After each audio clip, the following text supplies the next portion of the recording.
These Muslim women coming in here have to cover their faces because in their society they don't have rights. So if you don't want to have babies, we'll bring Muslims in here and they'll have babies. And that's the reality. I'm completely against the status quo. I don't think the status quo is sustainable. You fight for the status quo. What status quo do I fight for? Wokeism, feminism. Feminism is well, unfortunately, no. Feminism and wokeism are not the status quo. They really should be, though. I think that we all should be woke feminists, yeah. Okay, and it's not sustainable, though, because if the price for women's equality is the survival of the species. That was some Nazi shit. I'm gonna be honest. Excuse me. I'm gonna be honest. Why I believe that? Sure. I'm not sure. the only person. I will give you the mic so you could explain why you believe that. But I want to make it clear that did sound like some Nazi shit. So explain to us. Wow. Just explain to us all why you think that equality, the price for equality for women is the survival of the species. Survival. Okay, here we go. So anywhere in the world you look where there's a high women's equality in a society, the birth rate's really low. If you give women equality, they don't want to have kids. They want to compete in the economy. They're not trying to be wives and mothers. They want to compete. And that's all.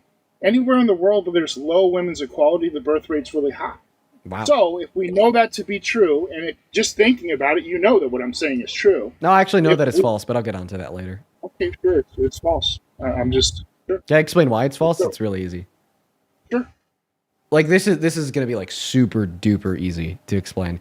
I feel like this is a textbook example of the correlation causation fallacy. So you're right. Those two variables do correlate. More equality for women, more egalitarianism. That's what it's called. More egalitarianism and lower birth rates. We do see a correlation between countries being more egalitarian and having lower birth rates. But that's not the variable that's causing lower birth rates. The variable that's causing lower birth rates is higher qualities of life for everyone. Like, seriously, countries that are more egalitarian are also countries that typically have a higher average GDP, are typically countries where people have more economic mobility, are typically countries where people are better supported, and are typically countries where people are happier. And for whatever reason, there's this phenomena that when people are happier, when people are making more money, when people are better off, they just don't want to have as many children. So what I would argue is that this factor of a decline in birth rates is being caused by an increase in like average overall levels of happiness and real median wages compared to equality for women. And I could actually rule that as a factor out of the equation because basically the underlying hypothesis in which pins your position would be that if you have access to the workforce, then you're less likely to want to have children. Yet at the same time, you're assuming that if men have access to the workforce, they'll be more likely to have children, or how would that work? How about this? Are you saying that we should be communist? Should we be a communist country where no one works so everyone's more likely to have kids, including the men? For millennia, for the beginning of time, women have had a place in our society. We have changed that place and the birth rate's fallen. I'm talking about causation. Now, whatever little twist or spin you want to put on the possibility of why that's happening, you can. I'm saying causation. Whenever you give women rights, equal rights, the birth rate goes down. I can prove that. You can see it. It's a statistic. Now, whatever spin or whatever nuance you want to add to that, it doesn't change the causation and the fact of what the statistics say. So are you basically saying that it's okay to do? Are you basically saying that it's okay to do anything to increase birth rates? What I'm saying is. Then why is it okay to infringe on women's rights to increase birth rates? Wait, I'm just gonna I've already disputed this underlying premise of this idea that taking rights away from women increases birth rates. But now I actually want to operate under that assumption to show you how terrible your logic is here. So here's the question. Okay, if you're not willing to do anything to increase birth rates, then why are you okay with infringing on women's rights to increase birth rates? Because even if it were true that giving women equality meant lower birth rates, well, then I would still argue that women should have equality because I value individual rights over coercive social pressures in order to increase birth rates. Absolutely. If women not being subjugated to a position and role in society where they can't start a business, can't open a bank account, and have to be totally reliant on men for individual flourishment and generation of an income or to increase birth rates, well, then I would absolutely be okay with declining birth rates if it meant that women were free. Okay. And then maybe we should then explore a second order solution, because I am unwilling to negotiate and or cooperate to a solution to birth rates that would include infringing on one's personal liberties and freedoms. So maybe that second order conclusion, something else that we could do to increase birth rates, is to get less men to be like you. Like, you understand that when men think like you are wholly unattractive to women. And that's possibly one of the reasons why, you're a 45-year-old virgin chud. And what I'd argue here is if that you thought more like me, and you thought more like reasonable men. Insult is the last refuge of a fool. Well, unfortunately, insult is the last refuge of a fool. Unfortunately, let me say this to you. Unfortunately, it was geared as an insult, but an argumentative point too. I've been trying to speak this whole time. I don't really feel like you've let me, but whatever. You're not really making a point. Well, I was. What I say is true. See, in the society that allows wokeism in this mutated form of acceptance and policy in society, yeah, you have taken the most politically correct stance you could. Bravo. Bravo. That can get you whatever in this society has to offer.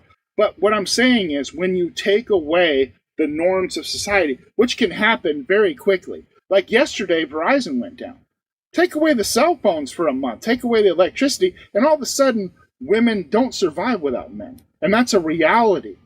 That is a fact. They just do not survive as well as men. But we want to ignore the reality of our environment and reality. We want to say we have these social norms, when in reality, they're just fake and it's mutated.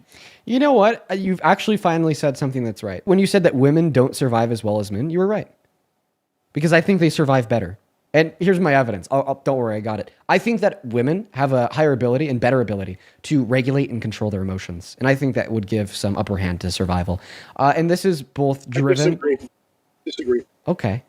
Well, should I give my argument in the affirmation of the idea that they have bigger and better emotional regulation compared to men? Or do you want to give your argument against that notion first? Because I can go I wouldn't believe the evidence you would present. Okay. Well, let's start here. I'm going to give you evidence, and I want to tell you where I'm going. I'm going to give you the evidence that women have more emotional regulation than men, and then I want you to tell me where I'm getting it wrong. There's actually a ton of evidence that women have better emotional regulation than men. We'll start off with the empirical evidence, just what we see in society. So I'm led to believe that women have better emotional regulation when compared to men via the fact that all of the empirical fields that are exacerbated by emotion and irrationality are just dominated by men. I'll give you a couple examples here. Men commit 92% of all violent crimes. And maybe your response there is, yeah, Dean, violent crimes are emotional and irrational, but the reason why they're predominantly committed by men is because they're physically stronger on average. Well, dude, I'm even talking about violent crimes in which do not necessitate any need for physical strength, like cyberbullying. 90% of cyberbullying cases are by men,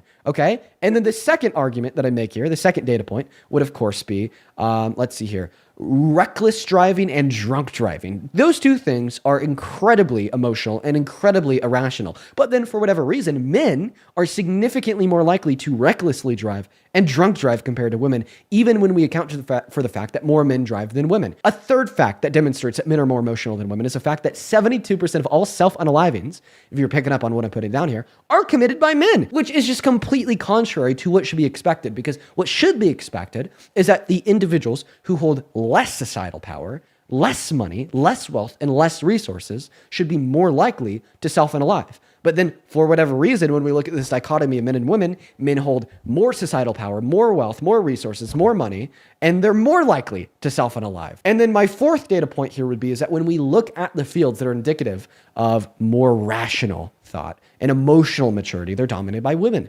Women outperform men in school at all levels. Women get more degrees in school than men at all levels. Women outperform men in fields where emotional regulation and stress control is important, like surgery. Although 75% of surgeons are men and 15% of surgeons are women, if you're operated on by a woman, you're significantly less likely to die or to experience any negative postoperative results. This was proven by the most reputable study ever conducted, by the way. The American Medical Association did this on 1.6 million patients in 6 continents over 10 years. Consistently, if you're operated on by a woman, you're going to have better results than if you're operated on by a man. Why? It's because women are legitimately biologically predispositioned to better deal with their stress and emotions than men.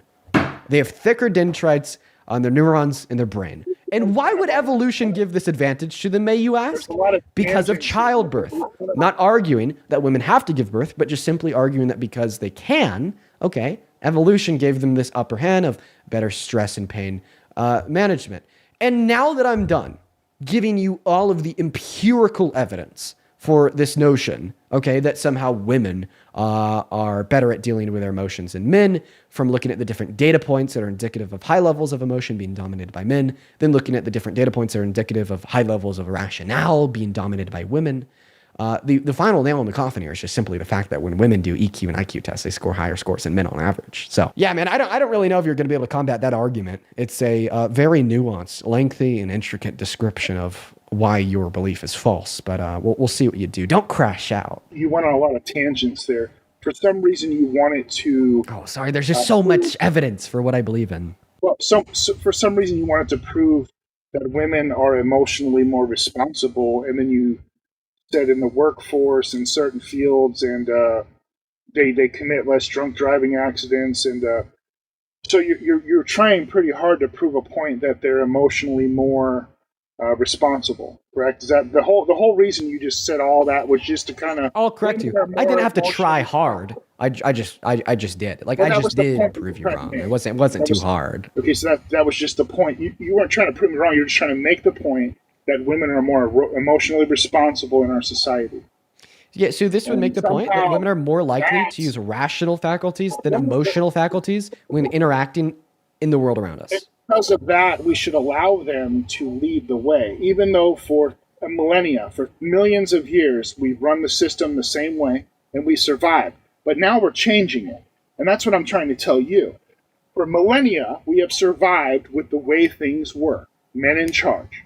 Okay? Women had their place, men had their place. Now we're changing that. You're going, yes, but they're more emotionally responsible. Can we like, I don't know hey, that first you and made foremost, the I'm not making an argument that women are better at leading than men. I believe that gender war is completely a one-sided issue where you have a bunch of chud misogynists like yourself saying men better, when in all reality, I don't think that gender informs us of enough to tell us who's going to be better at leading innately, regardless if you're a man or a woman. But I think that my point here is just to simply prove you wrong when you argue, okay, that somehow men have more emotional regulation when compared to women. And you actually used a very interesting word. You said for millennia, we've been surviving with men in charge. We certainly haven't been thriving. Maybe if, okay, over the course of human history, where we're more egalitarian and didn't tell people that they should be forced and sequestered into the home and stay out of the workforce in positions of power just because of what's in between their legs, we would have been better off. Listen, the society we live in right now could not exist if it wasn't for good men that allowed the society to be the way it was. And those good men that allowed for society to be the way as it was, as you put it, Yes. couldn't exist without a woman giving birth to them. Another pointless pointless argument that the incelish chudge on the right make. You like to say, oh, society we have today wouldn't exist if it wasn't for men. Yes, if men didn't exist, this society wouldn't exist. Very similar to how if women didn't exist, this society didn't exist. You take 50% of the population, and regardless of what that demographic looks like, men, women, X, Y, Z, so on and so forth, so the society that we have today wouldn't exist without them, because society is a cooperation between people. You remove 50% of them, regardless what 50% it is, our society is going to be worse off. I would love to just speak and try to make the point here. I don't think you're understanding the point I'm trying to make. And I don't think you understand the point that you're trying to make, but of course, try your best. I would have to say that the business model that we use as humans to survive and to reproduce, we have used this business model for the dawn of time, and it's worked. We are now changing it, and we can change it because we have law and order, and we have good men that keep the bad men in check. Women have no physical power in this realm, in this reality. I don't care what you believe. Let the cell phones go down, let the police not show up, and there's going to be a whole bunch of grapes. You understand? Good men allow this society to be the way it is. And that could change in a moment. That's all I'm saying. And when I say to you that the price for the survival of the species is women's equality, I didn't say that. I didn't make that up. A genius named Isaac Asimov said that. I'm not just I'm not regurgitating bullshit that I think, right? I'm telling you the reason I support Trump because it's a pushback on this mutated form of society that is not sustainable. The divorce rate is almost 100%. We have all these single kids and they all have cell phones. They don't work. They're playing video games. It's not sustainable. Okay? We have to work as a society. We have to work towards something. The foundation of this society is the family, and the family's broken down. That's all the point I'm making. I think that Trump is pushing back against that. Okay, I'm going to cut you off there so I can respond, so I can get you. Okay, so first and foremost, we understand that your divorce rate is 100%, but society's divorce rate is not 100%. In fact, it's actually down over the last 10 years. Fun fact. Now to move on, you made this very long argument about how you think that good men keep the bad men in check and women would hold no power whatsoever. Okay, so if you reduce it down to a biological level of physical strength, it is a fact that men are physically stronger on average when compared to women. It's also a fact that merely being physically stronger on average when compared to another person doesn't give you the upper hand. I'll give you an example of gorillas and humans. The humans were able to dominate the gorillas, the lions, and the apes, even though gorillas, lions, and the apes all have an upper hand and advantage as it would relate to physical strength. So if your argument is because men are physically stronger than women on average, therefore men are the leaders, well, I want you to go bow down to a goddamn lion and say the lion should be the one running the country, the world, so on and so forth, because humans hold no powers when faced with lions. But that's when we introduce this idea of the fact that there's not just one way of power, very similar to your one way of thinking, rooted within your one brain cell. And in fact, there's many forms of power. Okay, there's many forms of force. You're not even talking to my point. I am. My point is, you said that if it wasn't for good men, women would have no power. No, if it wasn't for good men, we would not have a mutated society that allows for the change to our species. That sentence doesn't make sense. Try to find a way to say it again. Yeah, I don't even know how to do it. It was just gibberish. For millennia, our society has ran a certain way. Okay? We have got to this society now where we allow social norms like feminism or wokeism. That's not a normal thing. Can I tell you who else made the same argument? In society. I'm going to tell you who else made this same argument. Are you ready? The Confederates. The Confederates made the same argument. For millennia, okay, our society has operated in such a way that identified a demographic of people as the less than, and then enslave them for free labor. For millennia, this fact was practiced throughout society, after society, after society, after society. We could look back all the way into the first society, ancient Mesopotamia, and see a class of people that was deemed as less than, exploited for free labor or sacrifice. So because every society on the face of planet Earth has always enslaved and treated one group of people as less than, therefore we should continue to do it in the future. And in fact, the wokies, the Northies way of thinking, because it wants to change the social custom. Well, all of a sudden we have to expel them. We have to leave the union. We have to form our own country to defeat the wokeism. But my point here is that your argument, in fact, is rooted in the nature of what we call an appeal to tradition fallacy. You cannot appeal to a tradition as an evident standard of obvious truth to then justify the way that we should act in the future. Why? Because tradition is not infallible. Why? Because tradition is not always right. In fact, you used a phrase earlier that I want to pull on now. You said business model. If you knew anything about a good business owner, then you would know that their business model changes and updates, okay, when we now have access to new information surrounding in which would make it better. It is a fact that feminism makes society better by instilling and guaranteeing the personal rights, freedoms, and liberties in which are deserved by all in reference to women, because men like you think otherwise. It is a fact that egalitarianism, okay, leads to a higher level of flourishment and eudaimonia for everyone. And in fact, I bet you're a Christian, because if you are, Well, then you wouldn't be able to deny this, because guess what, my friend? There's no race or gender in heaven. The one plane of existence you, as a likely Christian, think is perfect, okay? It is a fact that when we're able to create a society in which governs not based upon the color of one's skin or what's in between one's leg, but rather governs based upon one's individual abilities, skills, and input into the system that they all unanimously uphold, we just simply see better outcomes, regardless if we're gauging those outcomes in the sense of culture, regardless if we're gauging those outcomes in the sense of economic ones, or regardless if we're seeing those outcomes in the sense of social/moral ones. And it's men like you who hold us back.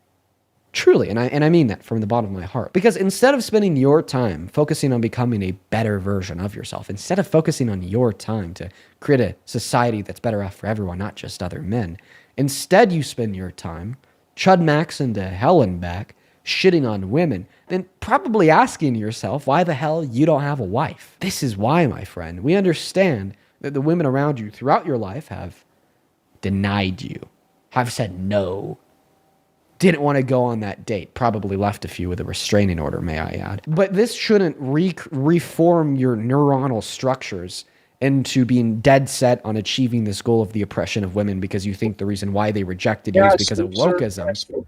When in all reality, the reason why women rejected you is because of the way you think. In fact, this is an example of what it looks like to escape and evade accountability. You're accountable for your own actions, for your own beliefs. Okay.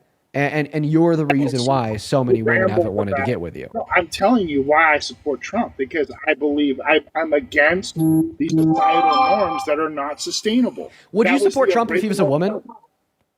Excuse me? Holding all else equal, his beliefs, his past, his policy, holding all else equal, if Trump was a woman, would you still support them? Absolutely. Oh, okay. So wait. So you're saying that you would fight women empowerment by putting a woman in power? You made a lot of assumptions about me, okay? But you didn't ask or try to learn about me in any way. You know, I am actually a socialist. You would know that, but I'm a socialist who supports Trump. Isn't that crazy? But you don't want to know that. Define socialism. You don't know that I've read Karl Marx. Das Capita. You don't know that I understand economics or geopolitics. Can you define socialism? You don't care. It's where the people are control of the means of production. Wow, good job, good boy. Thank you for answering my question. No, but you sat there and you insulted me.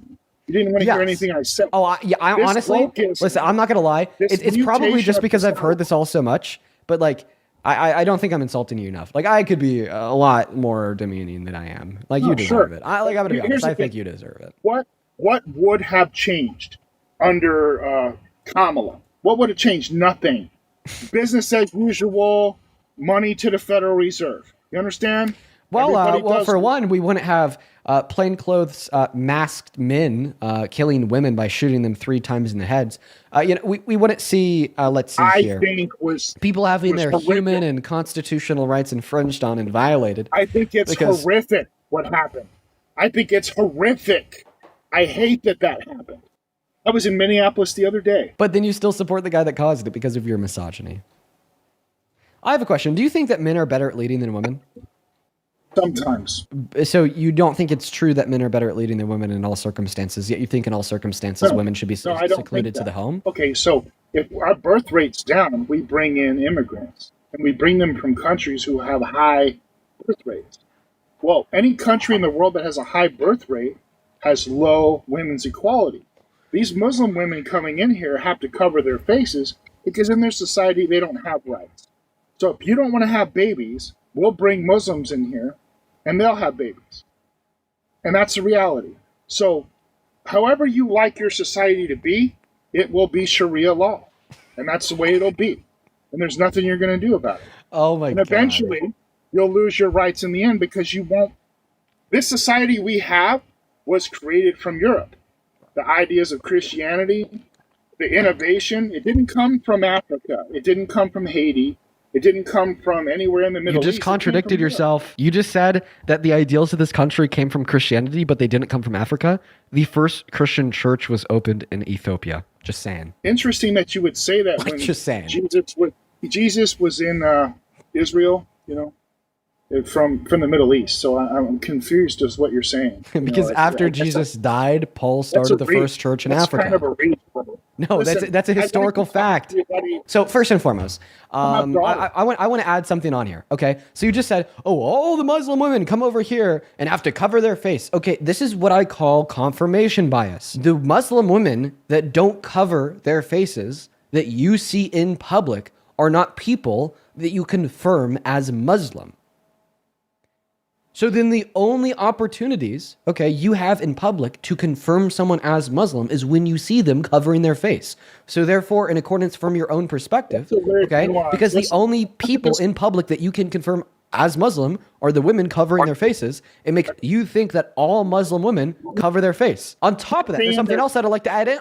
There's something else I'd like to add on in here. Okay, you've continued to make that resuggestion that feminism leads to lower birth rates. No. Okay, higher quality of life, better access to better education, better healthcare, okay, and better economic stability and security lead to lower birth rates. Look at the statistics, the demographic statistics. Look at the statistics alone. Look at what the demographics is. Look how they're changing. I mean, with feminism, you get lower birth rates. We have to replace for the topography. Wait. And guess where we get the people from? In places where there's high birth rates. I have a question. Anywhere in the world. I have a question. Do you think that a larger percentage of America should be Muslim so we have higher birth rates, according to your own argument? It's necessary that everyone in this country is Muslim and from the Middle East? Is that your position? I just want to make sure. Allow me to answer. Allow me to answer. I'll answer, sure. I'll answer right now if you allow me to, sir. So here's the deal. Anywhere in the world where there's a high birth rate, they have low women's rights, which are Muslim countries. You're not answering my question. Why I'm trying to. Oh my God, I wish your mom lowered the birth rate. Jesus Christ, dude, come on. Answer my question. That's why we're immigrating people from those places here. Dude, but the question is, do you think that we should have this quote-unquote mass migration to increase birth rates? We don't get to choose that. That's just what they're doing. No, I'm saying, no, do you think that's what should happen? We should just have all this mass migration to increase birth rates. Is that what you think should occur? It's what's happening. No, but that's not the question that I'm asking. I don't agree that's what's happening. I'm asking if you think that's what should happen.